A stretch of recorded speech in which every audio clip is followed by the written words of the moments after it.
It's Monday, June 27. In the headlines, Dembe Agriculture, Industrial and Food Show is back. Nightly curfews imposed in sections of St. Catherine. Regionally, Guyana attends Saudi Caribbean Investment Forum. And in sports, Johan Blake and Sharika Jackson won the 100-meter titles at the 2022 Jamaica National Championships, and a new 200-meter male champion emerges. This is the news on PBC Jamaica. I am Simone Absalom Gale.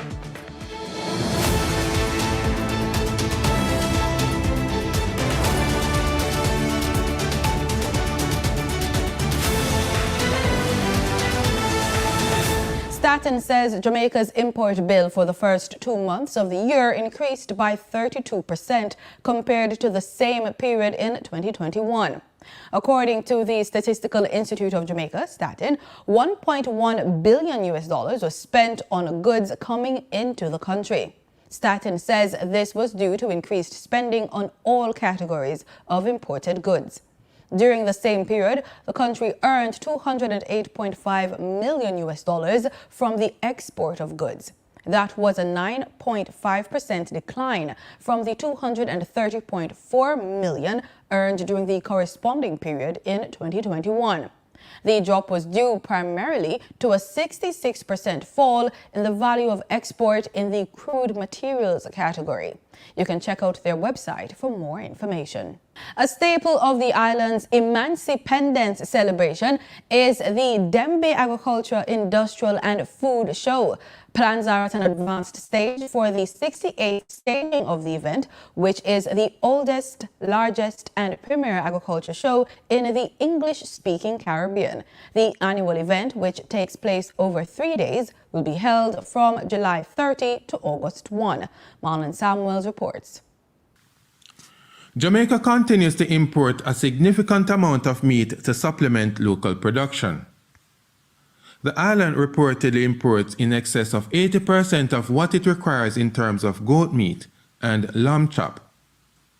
President of the Small Ruminant Association of Jamaica, Trevor Bernard, says the meat industry is valued at billions of dollars. Right now, we only produce, I think, about 15% of goat meat locally in Jamaica. We are actually importing all of this money. Can you imagine if we just keep all this money here in Jamaica?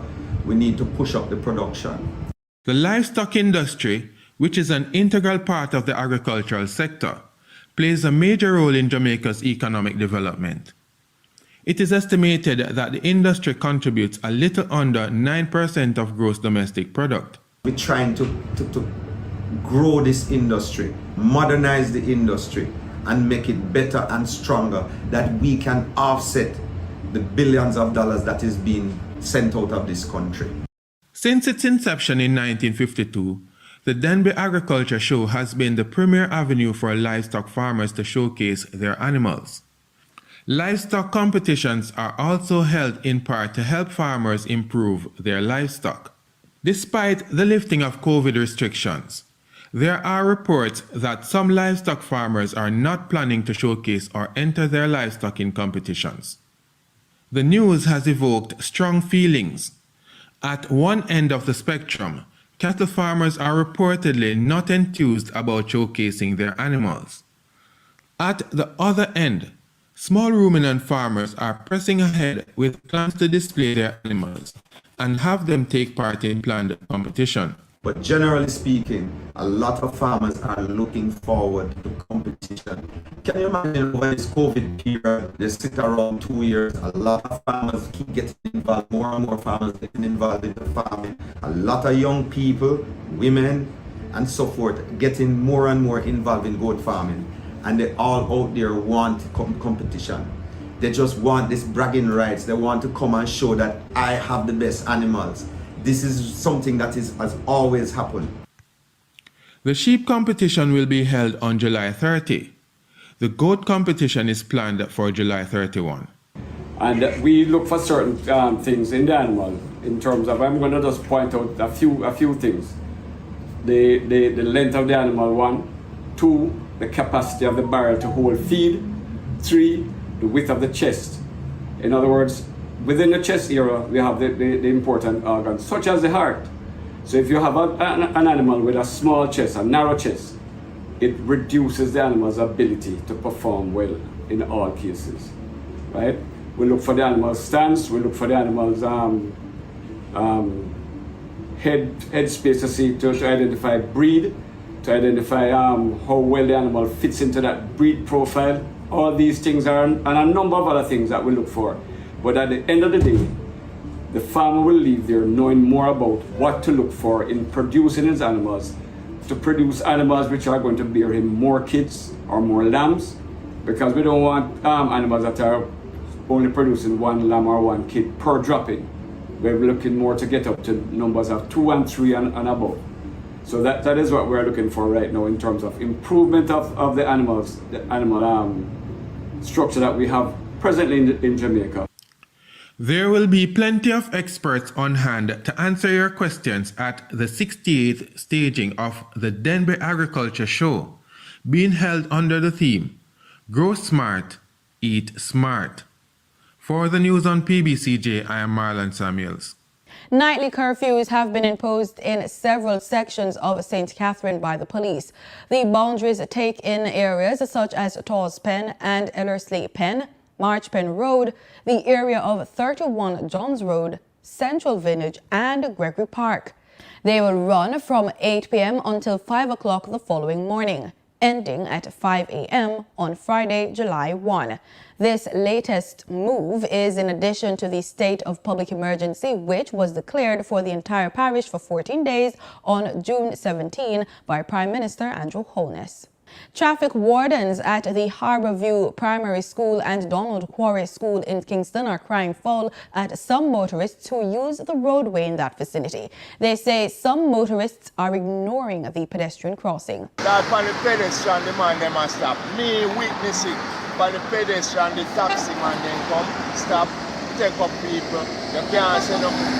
The other driver them on the road, them not respect nobody out there.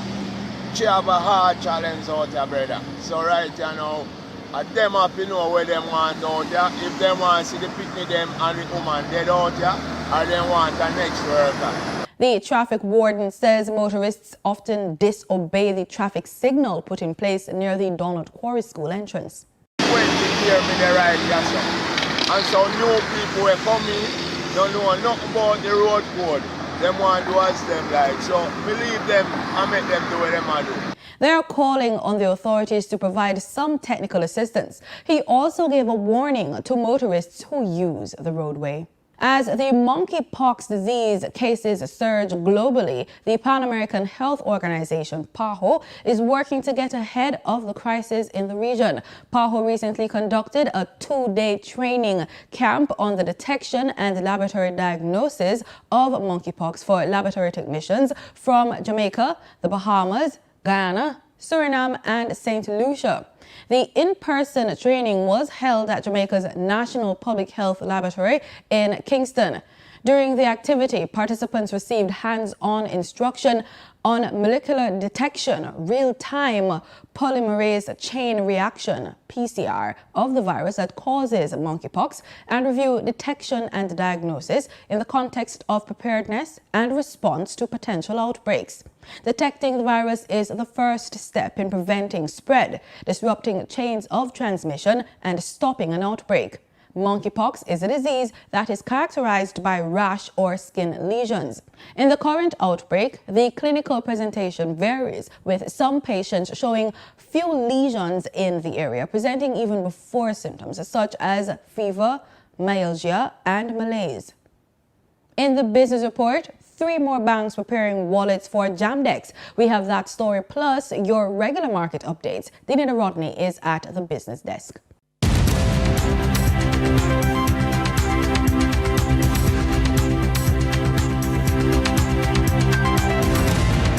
Following the official rollout of Jamaica's digital currency, Jamdex, 3 more banks have stated their intentions to launch digital wallets to facilitate mobile transactions. Joining the National Commercial Bank on the platform are JMMB Bank, JN Bank, and First Global Bank FGB. Expected rollout time for both JMMB and JN Banks is between December 2022 and April 2023. While FGB has not set a timeline, they are planning to incorporate CBDC services into their GK1 mobile app. In statements made to the press, FGB says they expect revenue growth to be generated by an uptick in the use of the digital products offered in the app, and JN Bank says it will leverage the strength of the Jamaica National Group to provide its users with a seamless solution, and will also provide customers with access to complimentary or discounted services offered by the group. Now for your market updates. In foreign exchange trading for Friday, June 24, the US dollar sold for an average of $151.89. The Canadian dollar ended trading at $118.39. The pound sterling traded for $186.05, and the euro sold for an average of $162.44. The following reflects the movement of the JSE indices in Friday's trading session. The JSE index declined by 2,163 points to close at over 300,000 units. The junior market index advanced by 25 points to close at over 4,000 units. The combined market index declined by 1,793 points to close at over 300,000 units. And the All Jamaican Composite Index declined by 3,281 points to close at over 400,000 units. Overall market activity resulted from trading in 104 stocks, of which 53 advanced, 40 declined, and 11 traded firm. Stocks advanced for 138 Student Living Jamaica Limited, 138 Student Living Jamaica Limited Variable Preference, and 1834 Investments Limited. Stocks declined for Access Financial Services Limited, AMG Packaging and Paper Company Limited, and Barita Investments Limited. Trading firm were Caribbean Flavors and Fragrances Limited, Community and Workers of Jamaica CCU Deferred Share, and Express Catering Limited. The following companies represent the overall volume leaders: Dollar Financial Services Limited with over 11 million units, Siboney Group Limited with over 3 million units, and Sagicor Select Funds Limited Financial with over 2 million units. In regional stocks, in Trinidad and Tobago, Clico Investment Fund was the only active security with 130 shares. On the Barbados Stock Exchange, 0 securities were traded. In international business, Brazil is one of the world's major agricultural producers and exporters, but it is also facing a hunger crisis worse than any of its recent history. Record inflation of more than 11% a year has tripled the price of staple food products and increased poverty levels. Al Jazeera News has the report. Lines of hungry people waiting for a meal have doubled in Brazil during the past 2 years.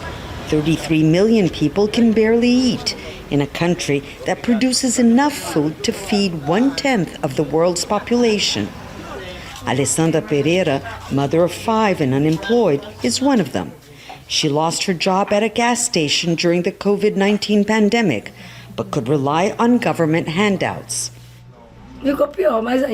Now the handouts and donations have dwindled, and inflation has doubled the price of staple food products like rice. In Rio de Janeiro, one of Brazil's richest cities, the crisis is visible.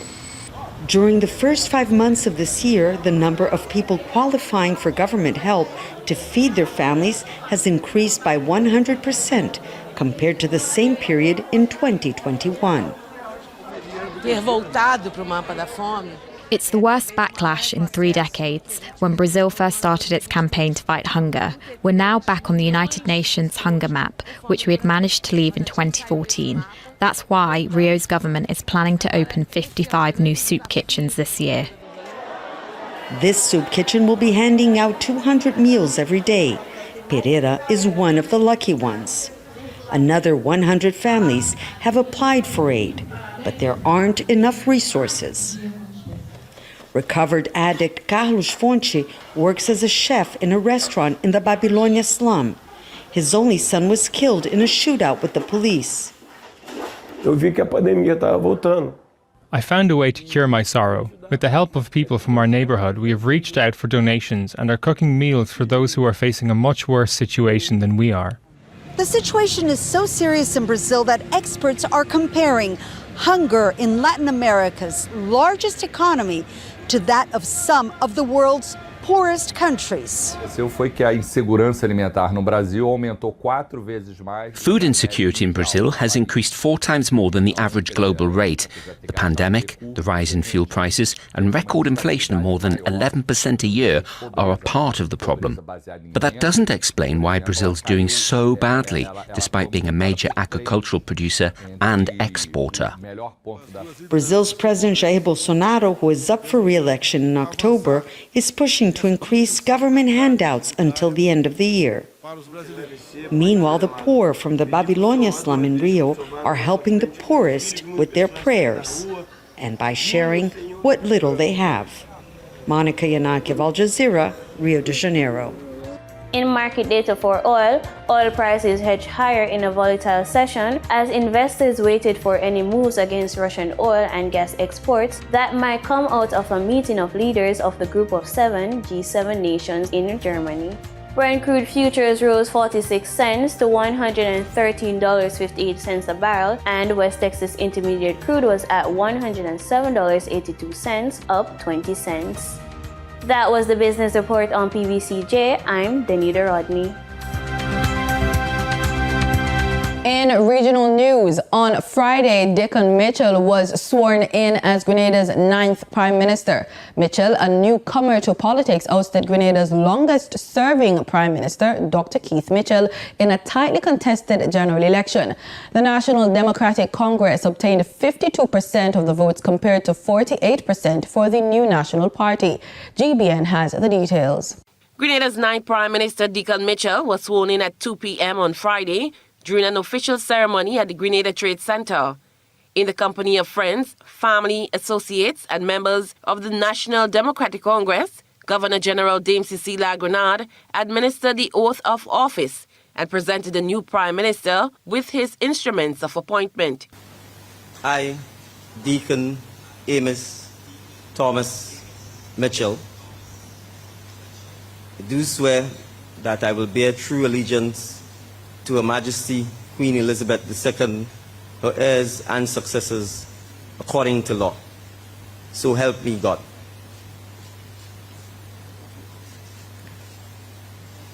I, Deacon Amos Thomas Mitchell, do swear that I will faithfully execute the office of Prime Minister without fear or favor, affection or ill will, and that in the execution of the functions of that office, I will honor, uphold, and preserve the Constitution of Grenada.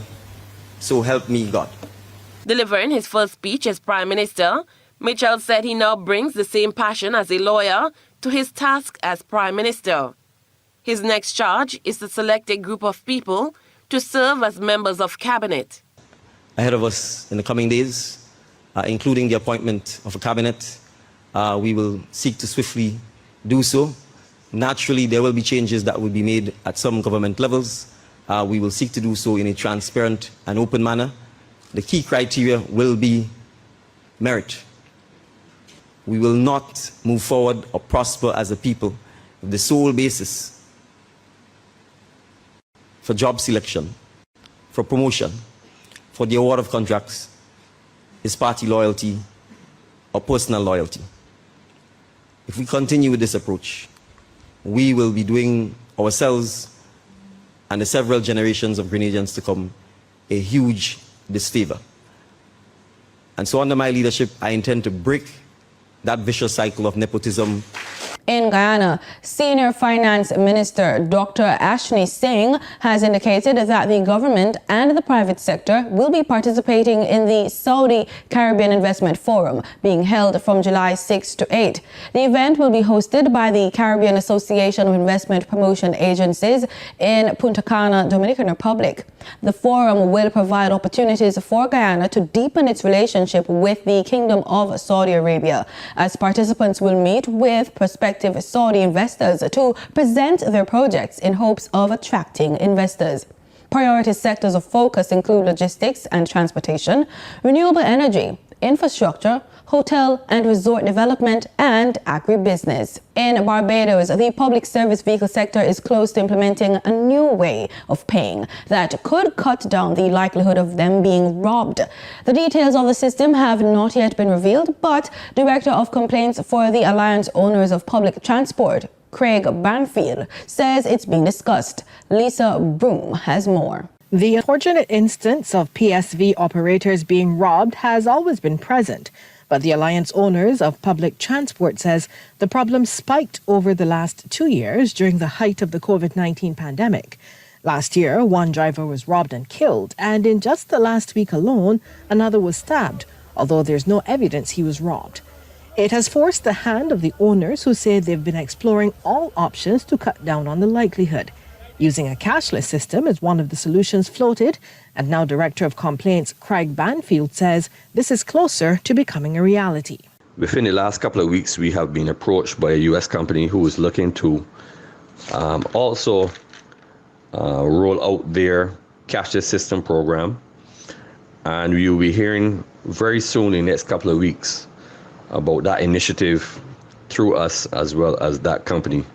And this is a sure way of looking at eliminating the amount of cash volume that's being held by those operators on a daily basis, and therefore robberies should be lessened as a result. There's also talk of installing cameras in the vehicles. This will be a way to have first-hand information as to what goes on daily within a PSV vehicle. It will be able to use in instances by the police to see what exactly transpired in case of robberies. And it can also be used for insurance purposes too as well, where you have footage where insurance companies will be able to see exactly what transpired from a risk factor basis. According to Mr. Banfield, who is also an attorney, they've been discussing the installation of fare boxes in the bigger buses and having the operators in the smaller units do frequent money drops rather than keeping the day's takings on them all day.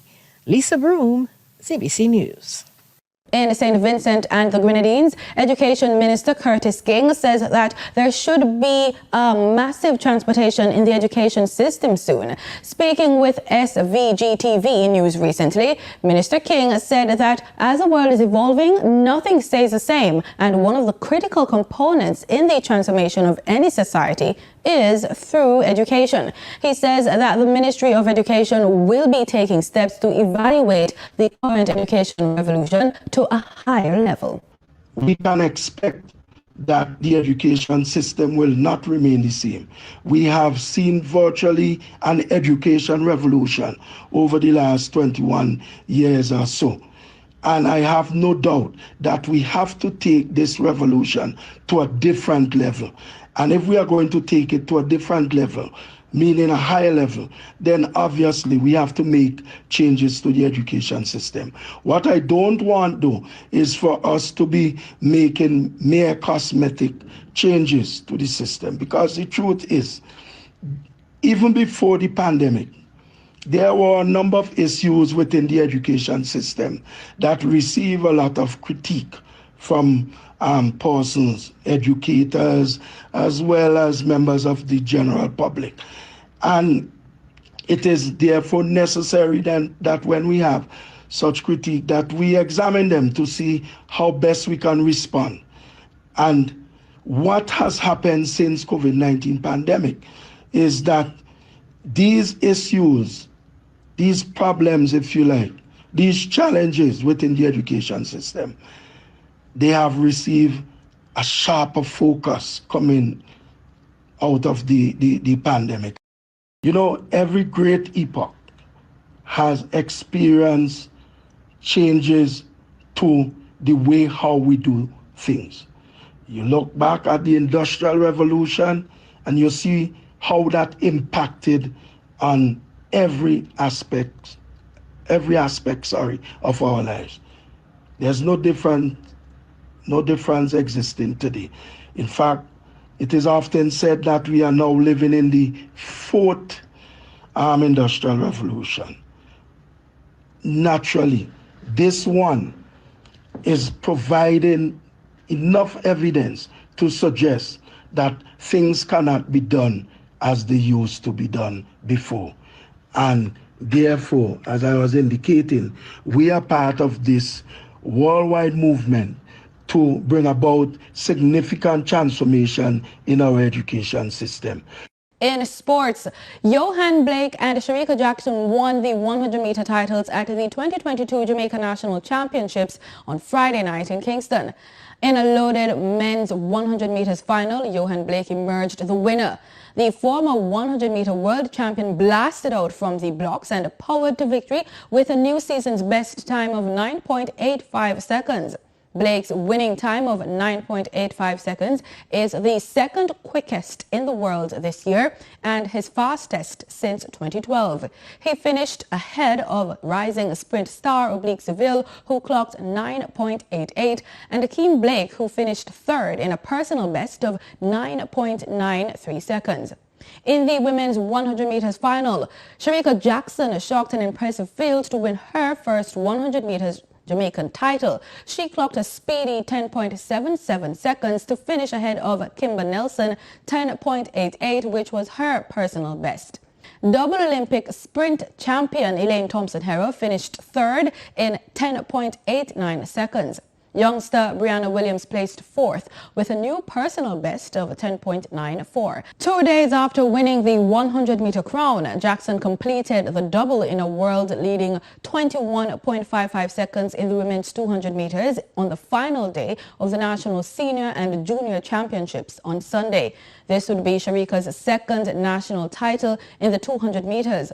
Double Olympic sprint champion Elaine Thompson-Herah finished second in 22.05 seconds. Four-time world 100-meter champion Shelly-Ann Fraser-Pryce came in third in 22.14 seconds. A new men's 200 meters champion emerged as United States-based Andrew Hudson claimed the title in 20.10 seconds. National 100-meter champion Johan Blake came in second in 20.31 seconds, while Nigel Ellis was third in 20.41 seconds. A dominant performance from Barbados ensured a successful defense of the Cricket West Indies CG United Women's Super 50 Cup, beating Jamaica by 8 wickets in a rain-affected final on Saturday at the National Stadium in Providence.